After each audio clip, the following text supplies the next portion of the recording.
మహాత్మా గాంధీ 78వ వర్ధంతి కార్యక్రమం Ongole collectorate office ఎదుట మంచి పుస్తకం షాపు వద్ద ప్రజా సంఘాల ఆధ్వర్యంలో జరిగింది. రిటైర్డ్ డిప్యూటీ కలెక్టర్ పేరయ్య, జిల్లా అభివృద్ధి వేదిక అధ్యక్షుడు చుండూరి రంగారావు గాంధీ చిత్రపటానికి కద్దరు దండ వేసి మౌనం పాటించారు.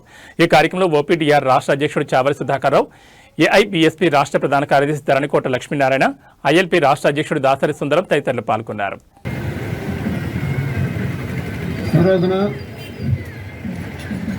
మహాత్మా గాంధీ వర్ధంతి కార్యక్రమం మనం ఒంగోలు టౌన్ కలెక్టర్ ఆఫీస్ ఎదురు మంచి పుస్తకం కార్యాలయంలో నిర్వహించుకోవడం జరుగుతుంది. మరి 78 సంవత్సరాల క్రితం అత్యంత దారుణంగా హత్యకి గురైనటువంటి గాంధీని చంపింది ఎవరు? హిందువుల, ముస్లింల, క్రిస్టియన్సా? ఎవరు చంపారు? ఆయన చేస్తుంది ఏంది?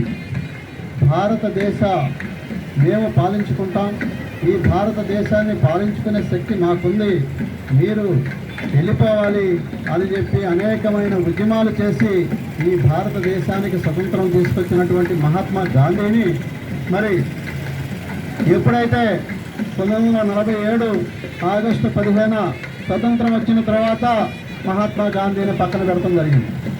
దాని తర్వాత జరిగిన క్రమం ఏంటంటే 565 రాజ్యాలు, హిందూ రాజులు అనేక మందిని ఏకం చేస్తానికి పటేలు, నెహ్రూ అనేక కష్టాలు పడటం జరిగింది.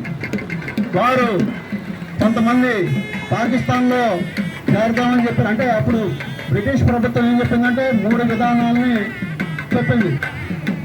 565 మరి రాజ్యాలని మీరు ఇష్టమైతే ఇండియాలో ఉండొచ్చు, లేదంటే పాకిస్తాన్లో ఉండొచ్చు, లేదంటే ఇండివిజువల్గా కూడా మీరు మీ రాజ్యాన్ని మీరు పరిపాలించుకోవచ్చు అని 3 విభాగాల్ని పెడతాం జరిగింది.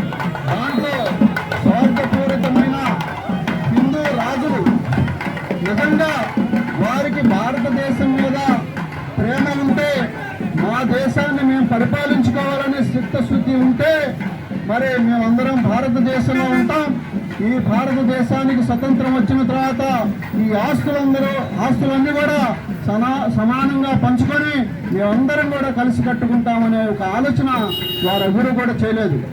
వారు స్వార్థం వల్ల ఈ భారతదేశానికి స్వతంత్రం వచ్చిన తర్వాత మన రాజ్యం ఏంది, మన హక్కులేంది, మన ఆస్తులు ఎట్టుపోతాయి అనే ఒక దురుద్దేశం తప్పితే వాళ్ళకి భారతదేశం మీద ఏమాత్రం కూడా ప్రేమ లేదు. ఈ 565 మంది హిందూ రాజులకి కొంతమంది పాకిస్తాన్లో మంచి ప్రతిపాదనలు చేస్తే దాంట్లో కలుస్తా ఉన్నారు.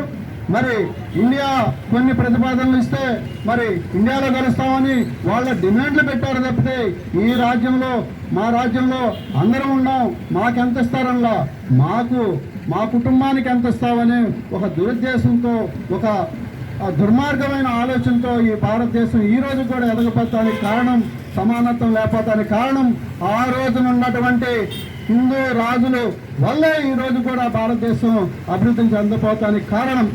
కాబట్టి ఈ భారతదేశానికి స్వతంత్రం వచ్చిన తర్వాత నష్టపోయింది ఎవరంటే బీసీలు. ఎందుకంటే అంబేద్కర్ గారు అనేకమైన పోరాటాల ద్వారా ఎస్సీ ఎస్టీలకి రిజర్వేషన్లు పోరాటం చేసి పెట్టగలిగారు.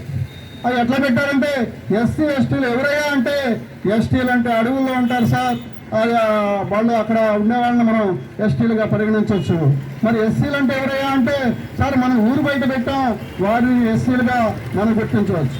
మరి బీసీలు ఎవరయ్యా అంటే, మనం అది తీయాలి సార్ అంటే, అది నువ్వు వదిలేసే ఎస్సీ ఎస్టీల వరకు నువ్వు నాయకత్వం వహించుకో, మిగతా వాళ్ళకి మేము చూసుకుంటామంటే మరి రాజ్యాంగంలో 340 అనే ఒక చట్టాన్ని ప్రతిపాదించి బీసీలకు ఒక కమిషన్ వేసి బీసీలు కూడా ఈ దేశంలో ఉన్నారు సార్, మరి ఈ దేశంలో బీసీలు కూడా మరి వాళ్ళకి హక్కులు ఇవ్వాలని చెప్పేసి ఆ రోజున రాజ్యాంగంలో పొందుపరచడం జరిగింది. దాని తర్వాత అనేకమైన కమిషన్లు వేస్తే ఆ కమిషన్లు కూడా ఇప్పటి వరకు కూడా 78 సంవత్సరాలు భారతదేశానికి స్వతంత్రం వస్తే బీసీలకు హక్కులు ఇవ్వడానికి ఇష్టం లేని ఈ మనువాద పార్టీలు ఇప్పుడు కూడా బీసీ కమిషన్ అమలు చేయకపోవటం జరుగుతుంది. కాబట్టి ఈ రోజున ఈ దేశంలో, ఈ రాష్ట్రంలో ఉన్న బీసీలందరూ కూడా ఆలోచించాల్సిన అవసరం ఉంది. మన కోసం కాదు, మన బిడ్డల కోసం, మన జాతుల కోసం ఆలోచించి ఈ రోజున బీసీలకి ఏ పార్టీలు అయితే మేలు చేస్తాయో ఆ పార్టీలకి మనం కొమ్ము కావాల్సిన అవసరం ఉందని చెప్పి సందర్భంగా తెలియజేస్తూ మరొకసారి గాంధీ గారికి జోహార్లు తెలియజేస్తూ సెలవు తీసుకుంటాం.